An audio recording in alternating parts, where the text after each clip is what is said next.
match up with Cleveland or Boston. They cannot stop. All right. They can't stop. And by the way, Cleveland offensively, annihilate. I mean, they're top 4 players. Look at their efficiency rating. Yeah, the Cavs beat the Knicks by 37 on Friday. And then yesterday they were down, I think, by 20 in the first quarter, and they got smoked by Dallas. By Boston. They're 0-2 against Boston this season. After the game, Jalen Brunson spoke up and is like, I got to be ready to step up and lead. He's sitting on a grenade. He does not have to. This is about Karl Anthony Towns and his lack of defense. Colin, he cannot guard anyone. The last 2 times the Celtics have played the Knicks, the first 8 minutes, you can tell Boston comes out and they attack Karl Anthony Towns. Like, there's no doubt about it. Those games are over 8 minutes in. So, and, it's funny because Tibbs is a defensive coach. Yeah. They got Mikal Bridges, OG. They've got defensive players. Josh Hart. Yeah, like, there's no reason they're this bad defensively. This is one of the things that, and I've watched Karl Anthony Towns play in person 4 or 5 times. He's a remarkably gifted offensive player. He really is. But he is a whole defensively. And the good teams and the teams with depth like Cleveland, who's got real bigs, and Boston, they just attack him. It's not great. I don't know that there's an easy fix. Last year they had Hartenstein, remember? Well, you knew what you were getting. Defense and rebounding from him. Aren't they getting they're getting a big back? Mitchell Robinson, he's going to have to show up, but you need Towns on the court. I'm at the concern level with the Knicks right now because, Colin, as it's slated, they're going to face the Celtics in the second round. They're not beating Boston. I think there's an argument, though. The 2 best teams in the league are Boston and Cleveland. No. I mean, if you take those 2 teams out, did you already forget your opening segment? The Lakers are one of the 2 best teams in the league. Okay, and I'm not surprised you didn't say Oklahoma City, who's also given the Knicks fits. I just think historically, every sportscaster overlooks Cleveland just as a rule. But if you watch Cleveland and look at their efficiency numbers, it's unbelievable how good they are. They match up actually with Boston okay. So I'll just say this. We have been fooled many times by an NBA regular season, and everybody's like, hey, look at this team. They're amazing. Let's just pump the brakes. The Knicks, because they can't beat the great teams, people are freaking out. OKC steamrolling everybody. Cleveland steamrolling everybody. The playoffs, we know this. A different story. I think the Knicks are going to be fine. I would take the Knicks over Cleveland in a second round I would series. not. But I also think I would not. But first of all, they don't match up with Boston. That one's done. That's not a great matchup. Right. But I think we have to be fair about this. If the Cleveland team played in New York and the New York team played in Cleveland, we'd all be high on Cleveland.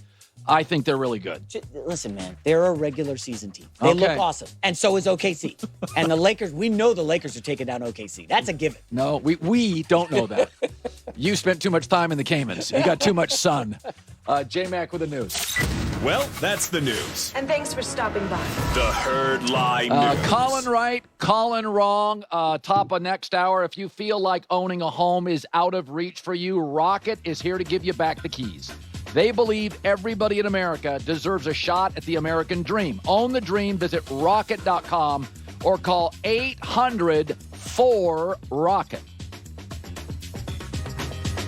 I've been doing this long enough. There are about 6 to 8 weekends or 6 to 8 weeks during the year that you should take off. They're slow. So you do the NFL, the Super Bowl, long season. We ask a lot of our staff. Our staff doesn't take any days off. We're working Fridays, Saturdays, Sundays. That's the way it is.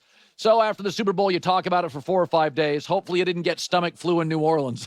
I think everybody did, ourselves included. And then you take a week off and it's quiet. There was a little bit of noise, and part of it is based on All-Star games. Let me say this. All-Star games used to feel really special. I'm old enough to remember when, you got one baseball game of the week on Saturday and one on Monday, and there wasn't interleague play, and I couldn't wait to watch the baseball All-Star game, which remains the jewel of All-Star games, but it doesn't feel as special. Okay? The Pro Bowl, I've said this since I've been a broadcaster, unwatchable, and I love football. Hockey All-Star game, so bad they gave up on it. Get to that in a second. NBA All-Star game, the players make so much money now, they just don't care. And that's natural. Stuff you care about when you're not worth $150 million may matter more than stuff once you are worth north of $250, $300 million.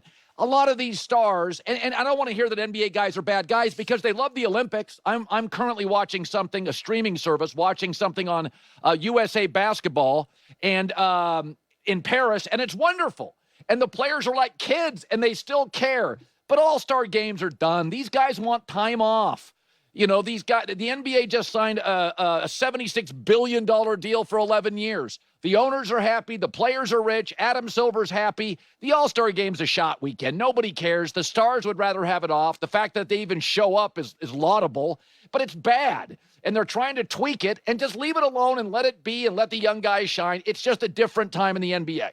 But hockey, to its credit, and that's the sport that, frankly, it's big in Canada. We don't watch it here a lot. Even the Stanley Cup final, we just don't watch it. So hockey's like our All-Star game is brutal. So they went and did something called Four Nations. Finland, Sweden, Canada, USA. We're going to face each other in a tournament. It was fantastic. You couldn't turn it off. It was unbelievable. And it was a convergence of many things. It got 10 million viewers for USA, Canada. It was Trump poking Canada. It was Trudeau poking back. It's USA versus Canada. I've never thought of us as rivals in the Olympics. I always root for Canada. I go to Canada every other summer. I love Canada. Okay. Most Americans I know love Canada. If not, we love their Molson. Like, they're nice people. But, you know, we got a little rivalry, tariff talk, so that's part of it. The fights are part of it. Canada booing us at our anthem is part of it. And it just made for an unbelievable week of hockey that you could not turn off. I thought it was fantastic. And you can nitpick some stuff about it. Let's not. Let's enjoy it. But not everything becomes something greater. Tim Tebow in Denver. You can't recreate it. Linsanity. St. Peter's and March Madness. The Wildcat offense. You know, we spend so much time instead of just loving the moment and going, damn, this is good. Just love the moment. Years ago, I used to cover boxing. You'd get about one fight every 2 or 3 years. That was magic. And they'd always have a rematch. And the rematch was never as good. And generally, the sequel in movie making is never as good. And I just thought this was wonderful. It was a convergence of format and timing. And we were underdogs and we were booed and you couldn't turn it off. You make Americans underdogs and you get into fights with them and you challenge us. We've got a healthy enough ego and pride. We're going to fight back. So I thought it was wonderful. I give the NHL a ton of credit for saying, listen, our All-Star game is different. We're not going to tweak it. We're going to blow it up. We're just going to do something completely different. And I think that's great. And Gary Bettman gets a lot of crap. It is hard to sell hockey in America.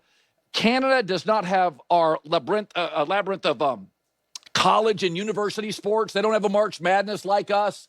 I mean, high school sports are big in America. College sports, you know, Division II sports. We are just wildly distracted. It is hard to sandwich in Canada's favorite sport and say, hey, everybody watch it. We don't. This we watched. It's just for a moment due to several